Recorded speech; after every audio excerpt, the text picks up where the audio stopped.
Mr. President, ladies and gentlemen, I didn't intend to come here this year. My country is at war, fighting for its life. But after I heard the lies and slanders leveled at my country by many of the speakers at this podium, I decided to come here and set the record straight.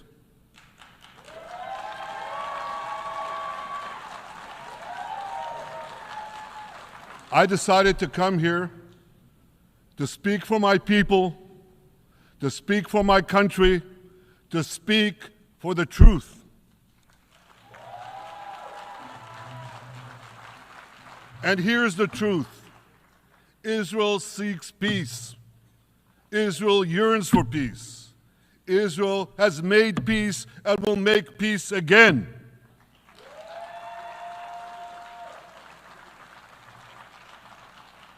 Yet we face savage enemies who seek our annihilation, and we must defend ourselves against these savage murderers. Our enemies seek not only to destroy us, they seek to destroy our common civilization and return all of us to a dark age of tyranny and terror. When I spoke here last year, I said we faced the same timeless choice that Moses put before the people of Israel thousands of years ago. As we were about to enter the Promised Land, Moses told us that our actions will determine whether we bequeath to future generations a blessing or a curse. And that is the choice we face today. The curse of Iran's unremitting aggression, or the blessing of a historic reconciliation between Arab and Jew. In the days that followed that speech, the blessing I spoke of came into sharper focus. A normalization deal between Saudi Arabia and Israel seemed closer than ever. But then came the curse of October 7th. Thousands of Iranian-backed Hamas terrorists from Gaza burst into Israel in pickup trucks, on motorcycles, and they committed unimaginable atrocities. They savagely murdered 1,200 people. They raped and mutilated women. They beheaded men. They burned babies alive. They burnt entire families alive, babies, children, parents, grandparents, in scenes reminiscent of the Nazi Holocaust. Hamas kidnapped 251 people from dozens of different countries, dragging them into the dungeons of Gaza. Israel has brought home 154 of these hostages, including 117 who returned alive. I want to assure you, we will not rest until the remaining hostages are brought home too. And some of their family members are here with us today. I ask you to stand up.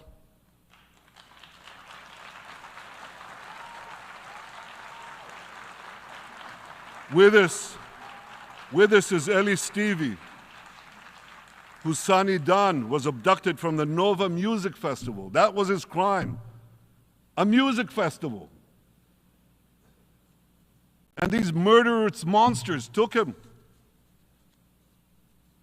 Kobe Smirno, whose son Jonathan was murdered, and his corpse was taken into the dungeons, into the terror tunnels of Gaza. A corpse held hostage. Salim al-Atrash, whose brother Muhammad, a brave Arab-Israeli soldier, was murdered. His body too was taken to Gaza. And so was the body of Ifat Hyman's daughter in Bar, who was brutally murdered at that same music festival. With us is Sharon Sharabi, whose brother Yossi was murdered, and who prays for his older brother Eli, who is still held hostage in Gaza. And with us too is Izhar Lifsich from Kibbutz Nir Oz, a kibbutz that was wiped out by the terrorists. Thankfully, we achieved the release of his mother Yocheved, but his father Oded is still languishing in an underground terrorist hell of Hamas. I again promise you, we will return your loved ones home. We will not spare that effort until this holy mission is accomplished.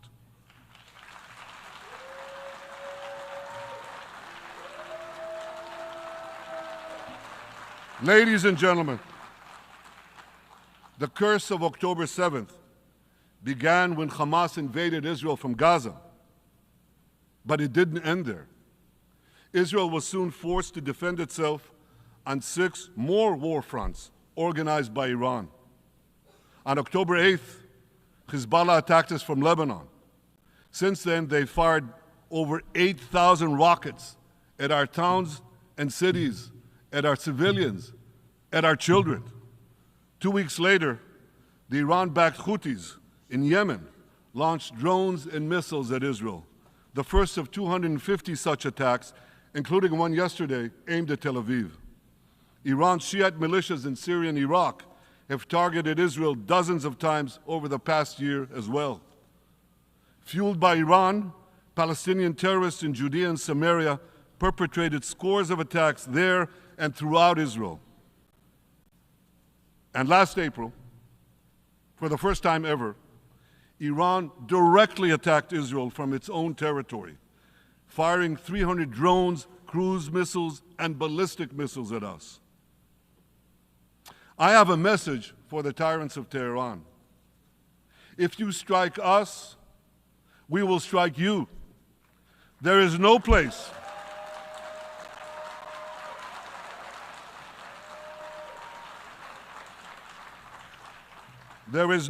in Iran that the long arm of Israel cannot reach. And that's true of the entire Middle East.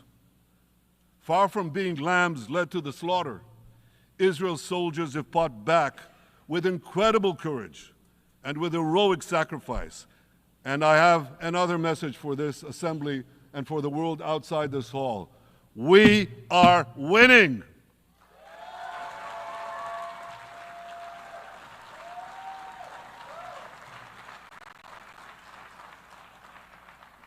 Ladies and gentlemen, as Israel defends itself against Iran in the seven-front war, the line separating the blessing and the curse could not be more clear. This is the map I presented here last year. It's a map of a blessing. It shows Israel and its Arab partners forming a land bridge connecting Asia and Europe between the Indian Ocean and the Mediterranean Sea.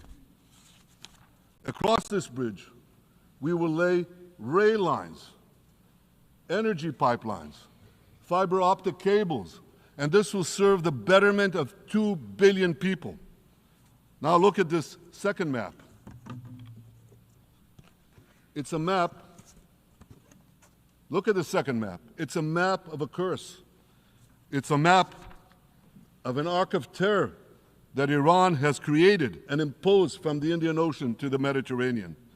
Iran's malignant arc has shut down international waterways. It cuts off trade. It destroys millions, destroys nations from within, and inflicts misery on millions. On the one hand, a bright blessing, a future of hope. On the other hand, a dark future of despair. And if you think this dark map is only a curse for Israel, if you think that, then you should think again.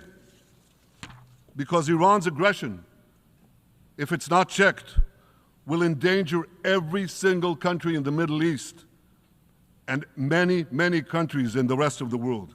Because Iran seeks to impose its radicalism well beyond the Middle East. That's why it funds terror networks on 5 continents. That's why it builds ballistic missiles for nuclear warheads to threaten the entire world. For too long, the world has appeased Iran. It turns a blind eye to its internal repression. It turns a blind eye to its external aggression. Well, that appeasement must end. And that appeasement must end now.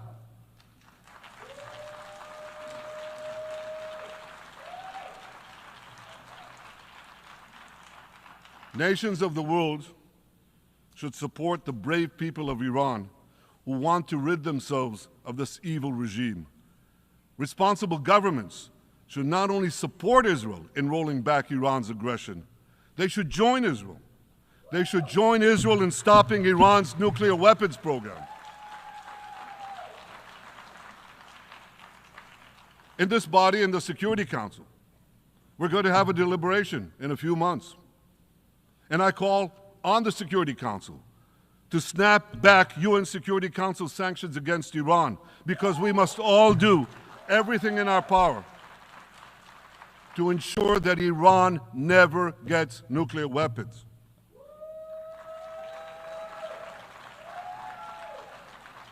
For decades, I've been warning the world against Iran's nuclear program.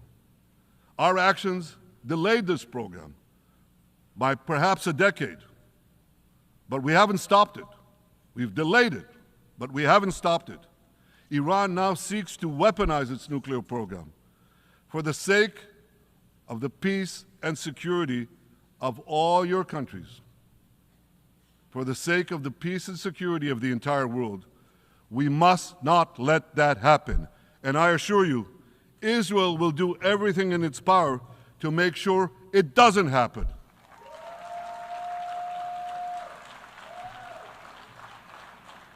So, ladies and gentlemen, the question before us is simple. Which of these two maps that I showed you will shape our future? Will it be the blessings of peace and prosperity for Israel, our Arab partners, and the rest of the world? Or will it be the curse in which Iran and its proxies spread carnage and chaos everywhere? Israel has already made its choice. We've decided to advance the blessing. We're building a partnership for peace with our Arab neighbors while fighting the forces of terror that threaten that peace. For nearly a year, the brave men and women of the IDF have been systematically crushing Hamas's terror army that once ruled Gaza. On October 7th, the day of that invasion into Israel, that terror army numbered nearly 40,000 terrorists. It was armed with more than 15,000 rockets. It had 350 miles of terror tunnels, an underground network bigger than the New York subway system, which they used to wreak havoc above and below ground. A year later, the IDF has killed or captured more than half of these terrorists, destroyed over 90% of their rocket arsenal, and eliminated the key segments of their terror tunnel network. In major military operations,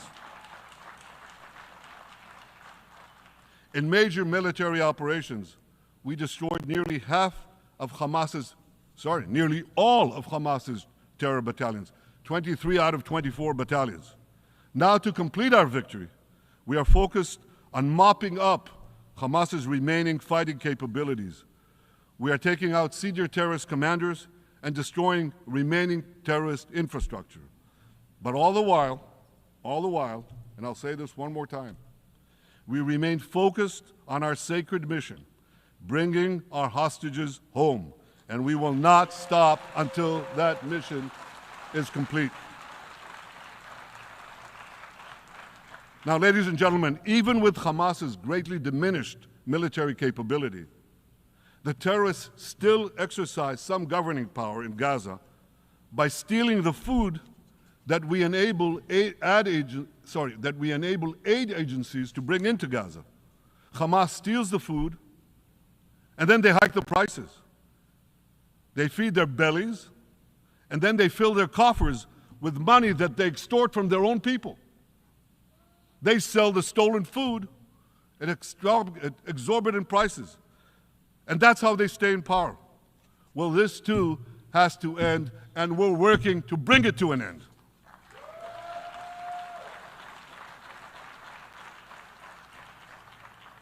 And the reason is simple.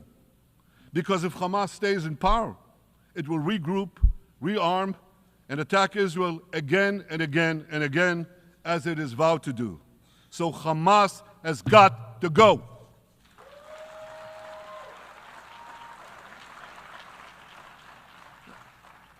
Just imagine For those who say, well, Hamas has to stay, it has to be part of a post-war Gaza, imagine in a post-war situation in World War II, imagine allowing the defeated Nazis in 1945 to rebuild Germany. It's inconceivable. It's ridiculous. It didn't happen then. It's not going to happen now.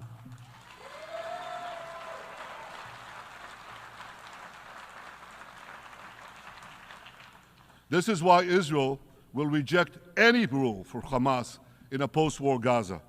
We don't seek to resettle Gaza. What we seek is a demilitarized and de-radicalized Gaza. Only then can we ensure that this round of fighting will be the last round of fighting. We are ready to work with regional and other partners to support a local civilian administration in Gaza committed to peaceful coexistence. As for the hostages, I have a message for the Hamas captors. Let them go. Let them go. All of them.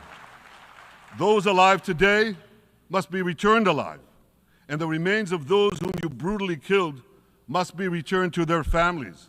Those families here with us today, and others in Israel, deserve to have a resting place for their loved ones, a place where they can grieve and remember them. This war, ladies and gentlemen, this war can come to an end now. All that has to happen is for Hamas to surrender, lay down its arms, and release all the hostages. But if they don't, we will fight until we achieve victory, total victory. There is no substitute for it.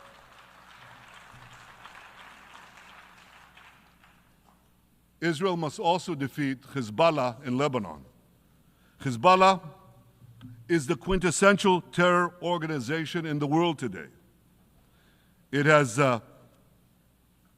tentacles that span in all continents. It has murdered more Americans and more Frenchmen than any group except bin Laden. It's murdered the citizens of many countries represented in this room. And it has attacked Israel viciously over the last 20 years. In the last year, completely unprovoked. A day after the Hamas massacre, on October 7th, Hezbollah began attacks against Israel, which forced more than 60,000 Israelis on our northern border to leave their homes, becoming refugees in their own land. Hezbollah turned vibrant towns in the north of Israel into ghost towns. So I want you to think about this in equivalent American terms. Just imagine if terrorists turned El Paso and San Diego into ghost towns. Then ask yourself, how long would the American government tolerate that? A day? A week? A month? I doubt they tolerate it even for a single day. Yet Israel has been tolerating this intolerable situation for nearly a year. Well, I've come here today to say, enough is enough.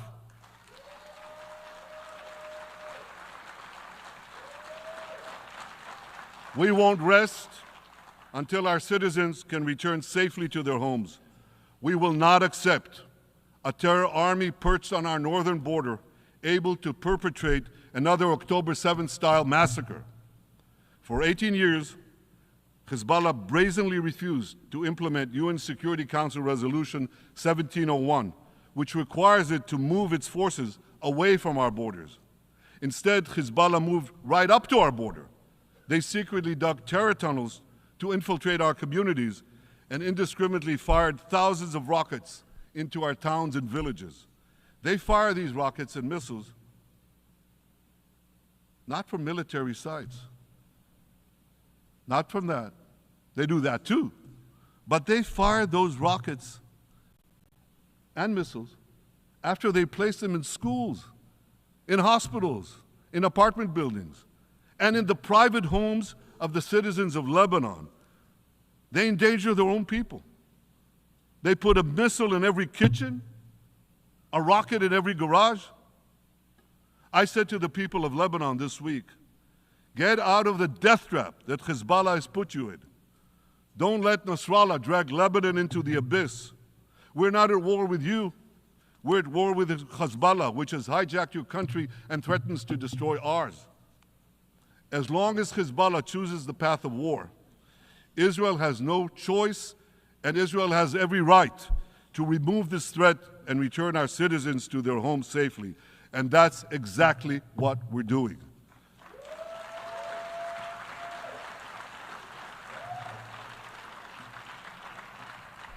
Just this week, the IDF destroyed large percentages of Hezbollah's rockets, which it built with Iran's funding for 3 decades. We took out senior military commanders who not only shed Israeli blood, but American and French blood as well. And then we took out their replacements, and then the replacements of their replacements. And we'll continue degrading Hezbollah until all our objectives are met.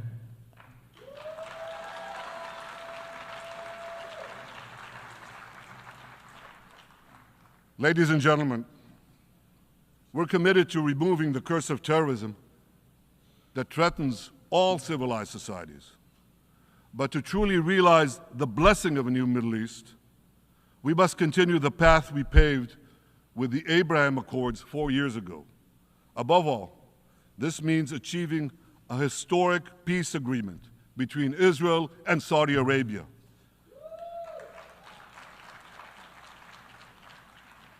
And having seen the blessings that we've already brought with the Abraham Accords, the millions of Israelis who've already flown back and forth across the Arabian Peninsula, over the skies of Saudi Arabia, to the Gulf countries, the trade, the tourism, the joint ventures, the peace, I say to you, what blessings such a peace with Saudi Arabia would bring. It would be a boon to the security and economy of our 2 countries. It would boost trade and tourism across the region. It would help transform the Middle East into a global juggernaut. Our 2 countries could cooperate on energy, water, agriculture, artificial intelligence, and many, many other fields. Such a peace, I'm sure, would be a true pivot of history. It would usher in a historic reconciliation between the Arab world and Israel, between Islam and Judaism, between Mecca and Jerusalem. While Israel is committed to achieving such a peace, Iran and its terror proxies are committed to scuttling it. That's why one of the best ways to foil Iran's nefarious designs is to achieve the peace. Such a peace would be the foundation for an even broader Abrahamic alliance. And that alliance would include the United States, Israel's current Arab peace partners, Saudi Arabia, and others who choose the blessing of peace. It would advance security and prosperity across the Middle East and bring enormous benefits to the rest of the world.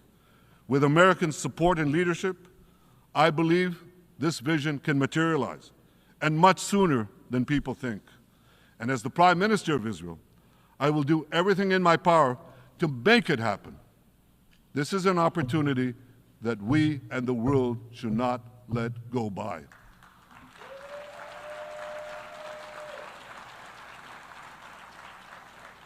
Ladies and gentlemen, Israel has made its choice. We seek to move forward to a bright age of prosperity and peace. Iran and its proxies have also made their choice.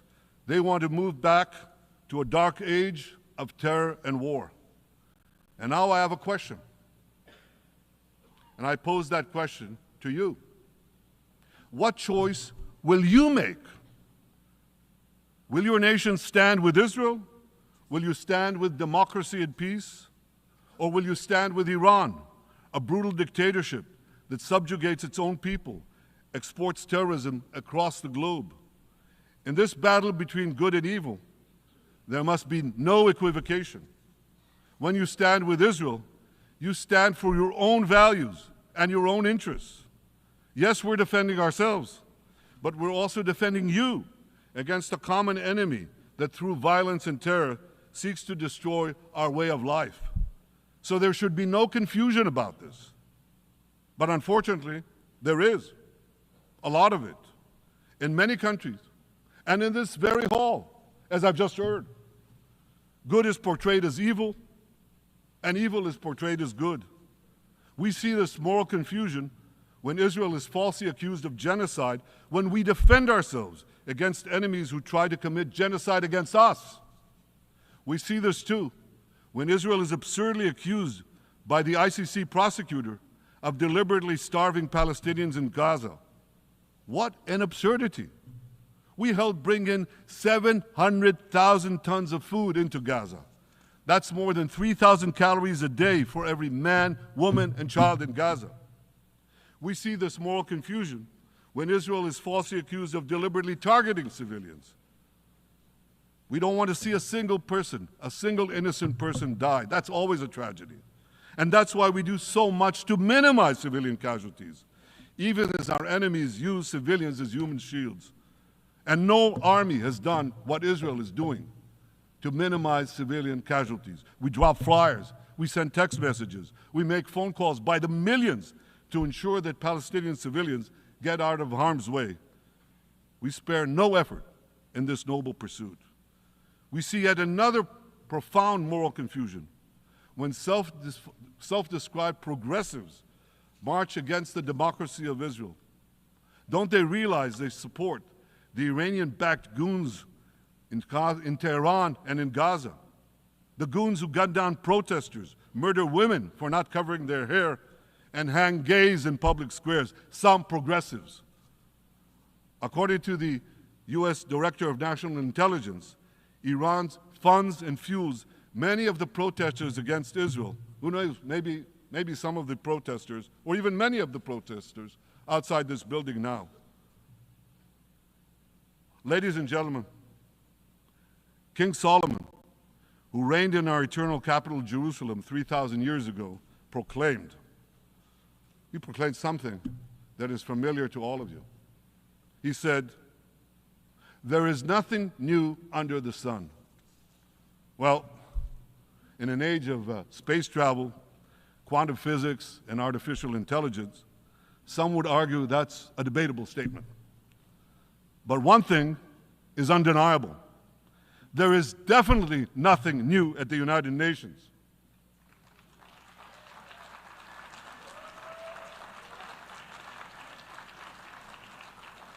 Take it from me. I first spoke from this podium as Israel's ambassador to the UN in 1984. That's exactly 40 years ago. And in my maiden speech here, I think it's the same podium, by the way. In my maiden speech here, I spoke against a proposal to expel Israel from this body. 4 decades later, I find myself defending Israel against that same preposterous proposal. And who's leading the charge this time? Not Hamas, but Abbas, Palestinian Authority President Mahmoud Abbas. This is the man who claims he wants peace with Israel. Yet he still refuses to condemn the horrific massacre of October 7th. He's still paying hundreds of millions to terrorists who murder Israelis and Americans. It's called pay for slay. The more you murder, the more you get paid. And he still wages unremitting diplomatic warfare against Israel's right to exist and against Israel's right to defend itself. And by the way, they amount to the same thing. Because if you can't defend yourself, you can't exist. Not in our neighborhood, certainly, and maybe not in yours.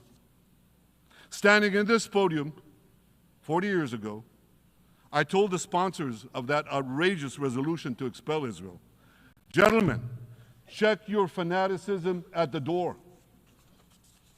Today, I tell President Abbas and all of you who would shamefully support that resolution, check your fanaticism at the door. The singling out of the one and only Jewish state continues to be a moral stain on the United Nations. It has made this once respected institution contemptible in the eyes of decent people everywhere. But for the Palestinians, this UN House of Darkness is home court. They know that in this swamp of anti-Semitic bile, there's an automatic majority willing to demonize the Jewish state on anything. In this anti-Israel, flat earth society, any false charge, any outlandish allegation can muster a majority. In the last decade, there have been more resolutions passed against Israel in this hall at the UN General Assembly than against the entire world combined. Actually, more than twice as many. Since 2014, this body condemned Israel 174 times. It condemned all the other countries in the world 73 times. That's more than 100 extra condemnations for the Jewish state. What hypocrisy, what a double standard, what a joke. So the UN's hostility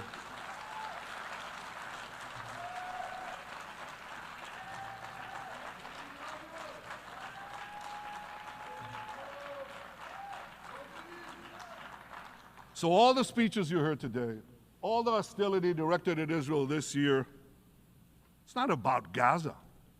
It's about Israel. It's always been about Israel's very existence. And I say to you, until the Jewish state is treated like other nations, until this anti-Semitic swamp is drained, the UN will be viewed by fair-minded people everywhere as nothing more than a contemptuous farce. Now, given the anti-Semitism at the UN, it should surprise no one that the prosecutor at the ICC, one of the UN's affiliated organs, is considering issuing arrest warrants against me and Israel's defense minister, the democratically elected leaders of the democratic state of Israel. The ICC prosecutors rushed to judgment. His refusal to treat Israel with its independent courts the way other democracies are treated is hard to explain by anything other than pure anti-Semitism. Ladies and gentlemen, the real war criminals are not in Israel. They're in Iran. They're in Gaza, in Syria, in Lebanon, in Yemen. Those of you who stand with these war criminals, those of you who stand with evil against good, with a curse against the blessing, those of you who do so should be ashamed of yourselves.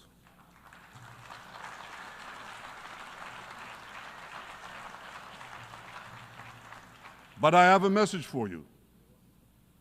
Israel will win this battle. We'll win this battle because we don't have a choice. After generations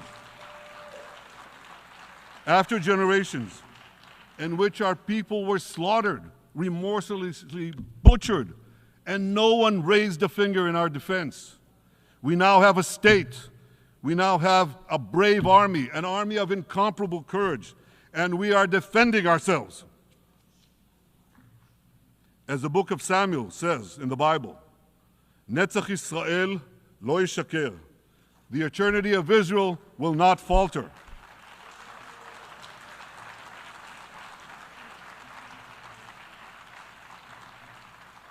In the Jewish people's epic journey from antiquity, in our odyssey through the tempests and upheavals of modern times, that ancient promise has always been kept, and it will hold true for all time. To borrow a great poet's phrase, Israel will not go gently into that good night. We will never need to rage against the dying of the light, because the torch of Israel will forever shine bright.